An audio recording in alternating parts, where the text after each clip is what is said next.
I want you guys to watch every part of this video, even if you don't agree with me or you have different uh, opinions on this circumstance. Now, I will be talking about what happened in Washington today, so that is why I'm making this video. And I'm ruining my upload schedule just to talk about this, because this is so important. And it was a very sad day in Washington, D.C. But my question is, where is the start? I mean, where is this a start, or is this an end, or a beginning? I think it's the end, hopefully. But the terrorism that we saw in Washington, D.C. was so uncalled for, and we know that it was planned. But this is the moment when I think that people are going to begin to realize that you can't empower a fraud like Trump, a demagogue. He's the worst of us. And that was just realized by millions today. He issued a very quiet video out today. He never told them to get out of the Capitol. He never told them to stop what they were doing. He told them that he loved them, that they were very good people. They weren't great people. They were doing bad things. And they were so quick to rebound by the toxic defenders. They were quiet in Congress, and they were quiet and shook. And they were more reasonable. They were more sharp with what they were saying. They were careful with their language. And a lot of them went from a very aggressive tone to more apologetic. And they tried to play us all off by changing the subject, by saying that they just wanted to give the people of Pennsylvania relief, Oh, no one's been able to review their claims. And it's all a lie. They know that. It's like the Republican congressman didn't even take a beat. Supporters all over tried to say, oh, BLM does this all the time. It wasn't really Trump people, it was Antifa. But even if you make false equivalents, that's the problem. That's the problem. Protests are about peaceful assembly of the people, not the grudge match that we all saw today. And everyone tries to backtrack to the BLM people. They say, well, look how they are. Look at how they're yelling at the police. They're angry. Yes, they are. They're angry. You know why they're angry? Because their people are dying. Their people are dying. They are angry. They see it as systemic injustice because it is. They see it as systemic injustice.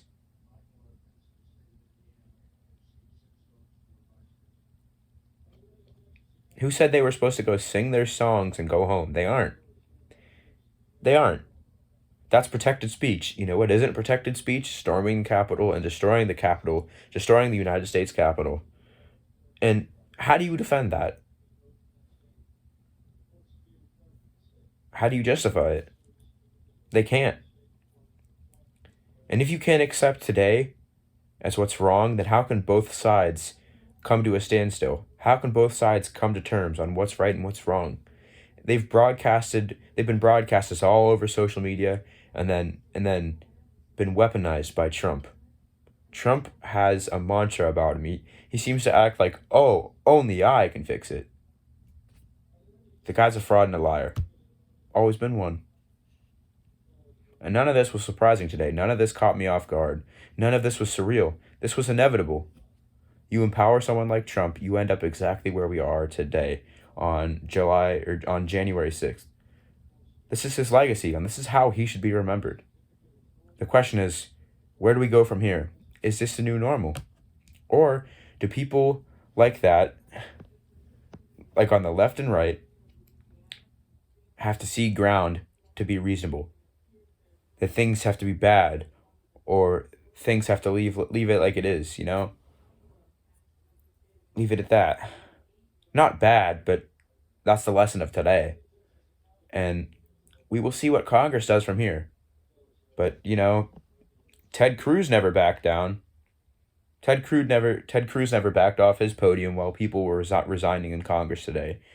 He just softened it, But my question is, how do we get to a better place? Is today enough?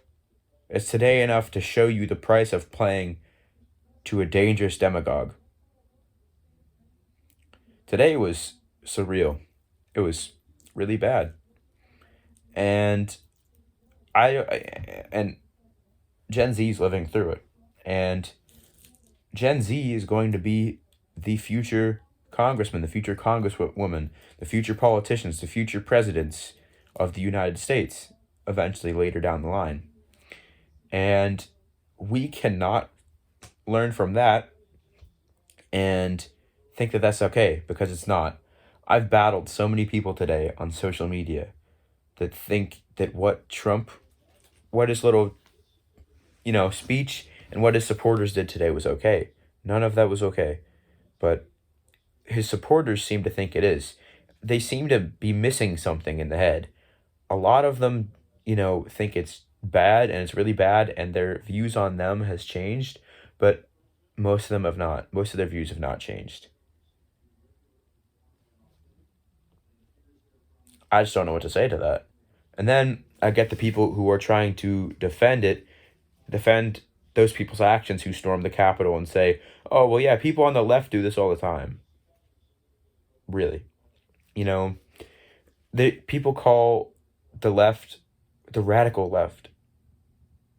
Well, I suppose you can call this the radical left. What can you call it? I don't even know if all these people really have a brain in their head. Their IQ must be 100 or even lower. They would have they would have to have an IQ of 60. No, if they had an IQ of 60, they wouldn't even be able to walk around. But you guys get my point. And if you guys watched to the end, thank you, because my words needed to be said. I needed to cast my opinion, because my opinion is valid. My opinion is many opinions of multiple Americans. And I see people posting on Snapchat and on Instagram, and they say, well, I don't want to see these 13-year-olds, these 14-year-olds, like, I don't want to see these young kids or young adults posting on their social medias, because I don't want to hear it. When you're able to vote, then I'll talk about it. You guys didn't want to hear what any of us wanted to say, period. If you think you're gonna want to hear what we have to say when we're able to vote, then why don't you want to hear about what we have to say now? Our opinions are going to be the same. For the most part, our opinions are going to be the same. But you don't want to hear about what we have to say now. This is the problem in America, folks. I don't know how you can defend this. And on January 20th, there will be a shift in power. There will be a peaceful presentation of power, hopefully. Unless Trump pulls a nummy. Now, I have people who are my friends who don't like Biden, and they love Trump, okay? And to them, I just say, you can't deny any of this. You can't deny what just happened on Capitol Hill. You can't. You can't just deny what just happened. You can't say, oh, that was a left-wing conspiracy. That didn't happen. It did happen. It happened right in front of our eyes. I was watching the news the whole day. I changed the channel. You know what happens? I change it back. And look what happens. This is all because their commander-in-chief, Donald Trump, posted, or he was talking in his speech, and he said, we will not let this country be taken from us. Go, and then they said, we must take it back. We must take it back. We must fight but by trial and combat. That's literally what he said. Like, if you guys want to go watch a speech, you can. See if I'm lying. I'm not lying. That's the stupidity of people to think that I'm lying about this stuff. I wouldn't lie to you about any of this stuff and then go write this down, reading off a computer, and then go do that. So if you guys are watching this video and you're against what I have to say, let me know in the comment section about it. But what I said in this video, it's right. It's not just my opinion, it's a fact. You can't defend what happened, and everything that I said in this video is right. Like, the congressmen were shook. The Republican congressmen were shook. Because what people were saying about Trump long ago, about him not conceding, with him not having a peaceful transition of power, with him, causing all of this. This is what happens. This is what happens. That's all I have to say.